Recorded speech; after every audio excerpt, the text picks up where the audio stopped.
いよいよ新しい M2 Pro、M2 Max チップがやってきました。先日のプレゼンでもう Apple ファンボーイたちは大発狂ということで、なんと過去のインテル製品を化石にしちゃったのかというところですが、今回もいつもと同じで、インテルとの比較グラフみたいなのをたくさん出していましたね。で、いつもちょっと突っ込みどころがあったりとかするんですけども、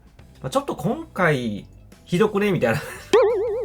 ちょっとやりすぎた感があったんじゃないかなと Apple さんが思うところもありましたので、今日は先日のね、プレゼンで紹介されたインテルとの比較のグラフ、ちょっとね、気になったところだけ物申してみようかなと思ったりしています。今回比較のグラフが出されたのは Mac mini ですね。ちょっと前までね、インテル製の CPU が載ってるやつもあったんですけれども、基本は M1 チップで、M1 チップから今回 M2 チップがベースにアップグレードされて、そして上位の M2 Pro ですね、パフォーマンスが高い方、これも今回登場したということで、Mac mini の最大性能がかなり上昇したということで、その自社の Mac mini と現在のインテルのデスクトップ CPU を比較しています。では見てみましょう。プレゼンによりますと、Mac mini は Windows で最も売れている、ベストセラーの PC よりも5倍早いと。そのために、初めてね、今回パソコンを買うっていう人とか、アップグレードを考えてる人とかね、Windows PC から乗り換えを考えてる人も、ぜひ、Mac mini を買ってくださいみたいなプレゼンでした。5倍早いということでね、とんでもない数値なんですが、とは言ったものの、いつも通りこの、どのインテルと誰と戦ってるのかっていうのを明らかにしてくれていません。このテストの内容ですが、比較はもちろん Apple さん自身でやったものでありまして、先月ですね、去年の12月にテストが行われました。テストに使われたのはリリース前のこの Mac mini ですね。Apple の M2 チップ、8コア CPU、10コア GPU、8GB のメモリーと 256GB SSD のベースモデルですね。こちらを、いっちゃん売れてる i5 ベースの PC で比較したということです。この一番売れている i5 モデルなんですが、何の CPU やってとこですが、UHD グラフィックス730が採用されている、インテルのi5 CPU を一番最新の Windows 11で、測定していますと。この一番売れている、ベストセラー、Windows ということで、去年の12ヶ月間の間で一番売り上げが良かった、PC として、こちらをテスト採用としています。で、この Mac と Intel の比較をするのは単純ではなかったりします。なぜなら、現在では Mac は Apple Silicon、そしてスマホ的な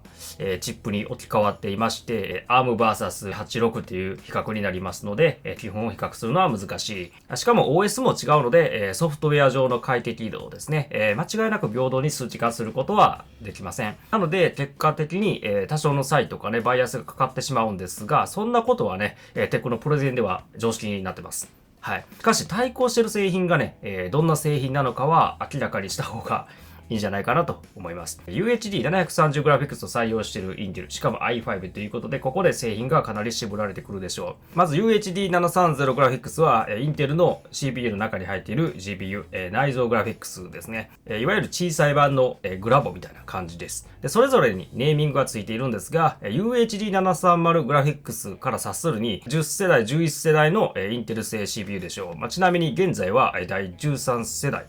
ですね。ということで、最新のものではないです。ただ、ベストセラー CPU ってね、言ってますから、12ヶ月間の売り上げが必要になりますので、13世代はね、まだ出てからそんなに、経ってませんからね。はい。で、もちろんベストセラーになるのはね、1年間の販売が必要なので、1世代前ぐらいであれば当然になるかなと思います。しかし問題なのは UHD730 ということで、これ、インテルのデスクトップ CPU は、今まで以上に結構ややこしくなってきまして、今までだと大体 i3 が4コアとか i5、6コア、i7、8コアとかコア数が増えるごとにラベルが変わってくるみたいな感じになってるんですけども、最近はかなりね、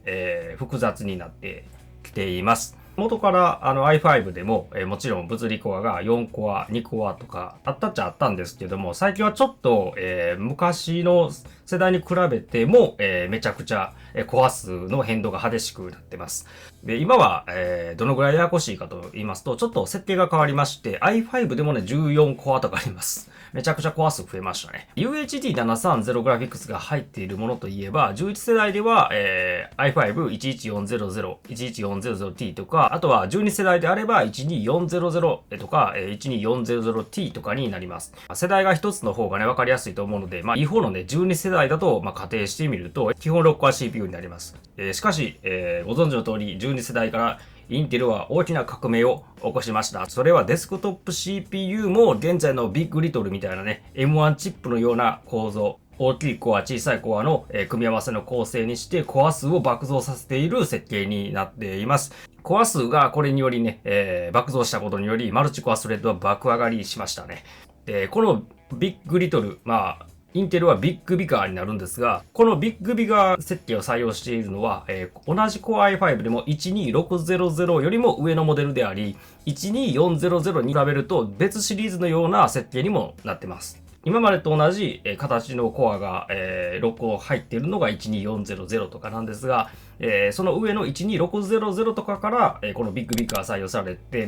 今のインテルの本気モードが始まります。残念ながらこの本気グループの12600とかは UHD730 じゃないからこれに当たりません。ということで確実にその弱い方の CPU のグループと競っているでしょう。コア数の多さだけじゃなくて、インテルの CPU はグレード上がれば上がるほど、1コア単位のね、最高クロックとかもね、上がるように選別していきますので、1コアのシングルとかでも低い方で比較しちゃうことになります。ベストセラーだからね。あくまでも本気のインテル i5 とは言ってないから。とにかくこの9万円以下で買える、コスパいい Mac で、ベストセラーのそこそこの、最高でも1世代前のね、i5 に比べて、5倍処理ということです。5倍ですよ。しかも M2 ですからね。M2 で5倍なんだって。でもさ、5倍って早すぎない？めちゃくちゃ早いよね。で、ギークベンチ見てみても、いや、そんな差ないでしょ。近いんですよね。ってことで、何かがおかしい。で、これスコア調べてから気づいたんですけど、これ5倍っていうのは GPU ですよね。確かに GPU の数値見てみると、5倍っぽい感じするんですけど、インテルの内蔵 GPU ってそういうんじゃないんですよ。多分そういうんじゃないと思うんですよね。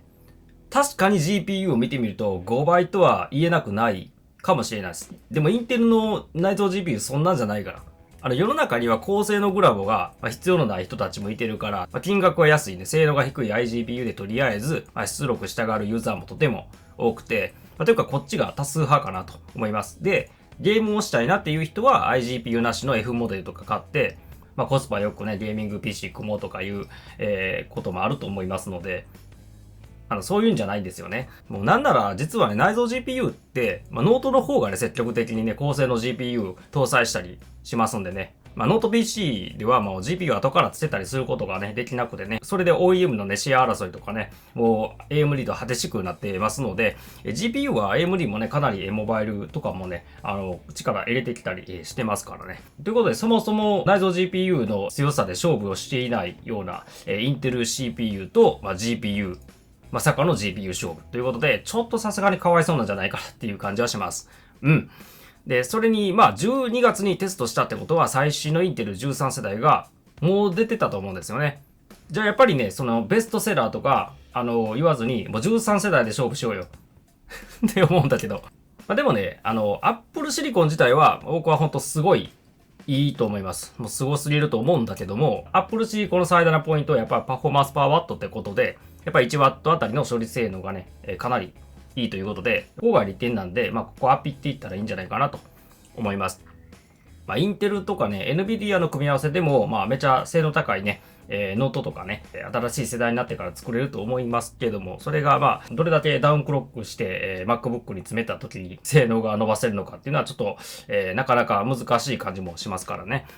ARM チップのライバルといえば、現在ではスナップドラゴンとかですけども、最大のライバルになり得る候補では、将来 Google Tensor とかですかね。M2 チップの元になっているバイオニックに落として比較しても、僕は賛否両論ありますが、2周回りぐらいの差があるんじゃないかなと思ってますので、ちょっと Android 好きな方から批判されるかもしれないですよ。僕はそんな感じで思ってます。はい。ということで、Apple Silicon 自体はすごいなと思うんですけども、いつも通りのこの比較グラフっていう感じですけども、今回ちょっとインテルかわいそうやなっていう感じも、しますね。ただ過去の、Mac 製品同士で比べたりとかのね、プレゼンも、Apple はよくやってますね。インテル製の時代からやってて、今回の Mac は、前世代の Mac よりもどのぐらい性能伸びたとかね、そういう数字の出し方が多かったかなと思うんですけれども、今回も、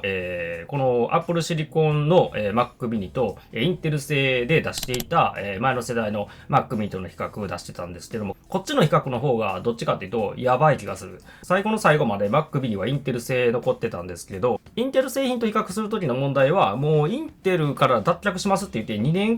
年以上経ってることですね。かなり古い製品になっちゃってるんだわ。で、Apple はこの Mac mini についてさらにこう言ってます。Mac mini は M2 Pro を採用したことにより、インテル時代の Mac mini より14倍性能向上をしたと。